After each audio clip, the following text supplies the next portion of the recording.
And it's the distinction between chasing dreams and chasing alignment, right?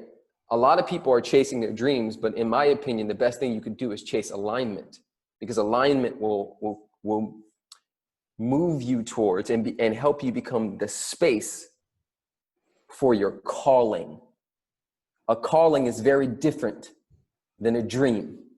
Most dreams are actually fantasies. Most people have a dream of something they fucking suck at.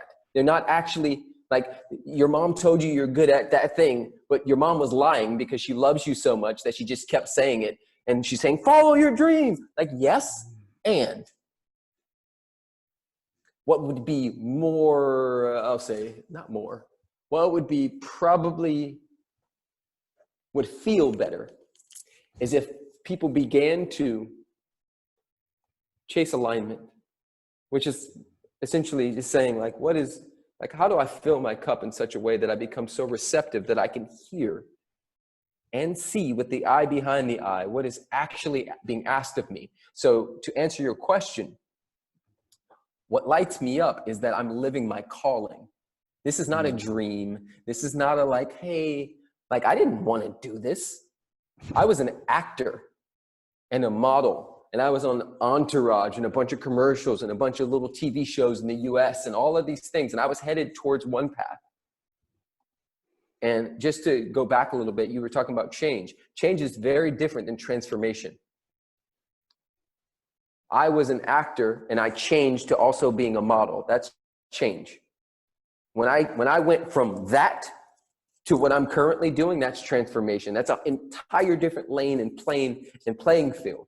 I can change my hair, but still have the same habits and nothing happen, right? And so living in such alignment for now, and I want everybody to hear the words for now, ... for now. Because I'm not assuming that I know what Spirit is going to want to do with me 3 months from now, let alone 3 years, let alone 30 years. What I'm saying is what gets me excited and what gets me out of bed is I personally feel in my heart of hearts, in the deepest parts of my soul, that I am living my calling right now. And that is exciting because I know that I'm being a gift and helping humanity with the way that the unique way that I was called here to do it. And everybody, self-included, has that happening. The question is can they actually hear it? Are they actually listening? You know, because there's a lot of white noise. There's a lot of, what are you going to be when you grow up? Unconscious thinking, where they trying to get to the thing they're going to be, which, that means that I'm living my purpose. No, we all have one purpose. That's to reflect and reveal the cosmos in a way in which it never has been before. That's the only purpose we have, is evolution, is to be the living embodiment of God's love. Now we have different missions, we have different visions. You have a different vision than I do. They're headed down a similar path, they're maybe in the same direction, but they're not the same thing. And your vision and your mission will change on a need-to-know basis.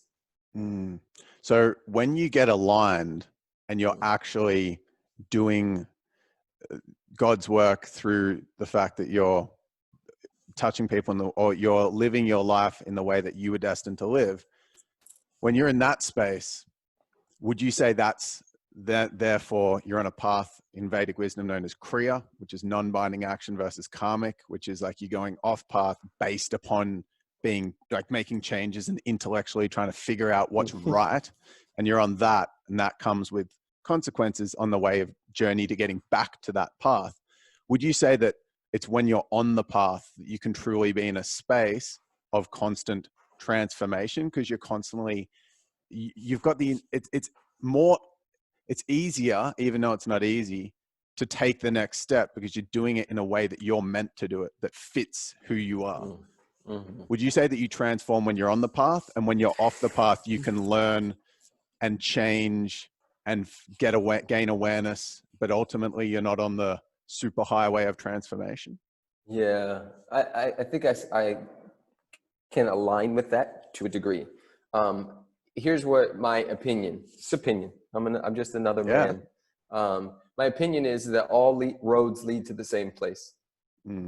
All of them. And that's now, because we've created this thing called time to help track the now. And there's no way to do it wrong. And I believe that right is the most dangerous drug on the planet. There's nothing that kills people more than, and it robs people of their lives and their joy than being right. I know for myself, for many years, I had so much guilt and shame around sex and sexuality and the urge to merge, because I was 12 or 13 and I wanted to have sex. I wanted to kiss a girl. And because I was raised in a religion that told me that I was a sinner and I was bad if I thought any of those things, and my biology was terrible because it wanted this thing, then I walked around and even when I did have sex, it was filled with so much. I felt like Jesus was watching and judging me and all of these things. And so, it's done unto you as you believe. So I was believing that I was a sinner and I was shameful and I was bad and I was terrible. And so I was getting more of that until my body actually began to break down. I had a heart condition. I had a skin disease that they couldn't figure out how to cure. And they finally came up with this term, photodermitis, which basically just means you're allergic to the sun. And all of those things came out of me being so deeply out of integrity with the truth of my being. And so, was I transforming? Yes. Was I also changing even when I was out of alignment? Yes. Both of those were happening. However, it feels better. Feels better to be on the path. All roads lead to the same place. In Native American tradition, they call it the red road and the black road. The red road is more narrow. It's harder to travel through because it's uncommon and it's always shifting and changing. The black road is where everybody goes.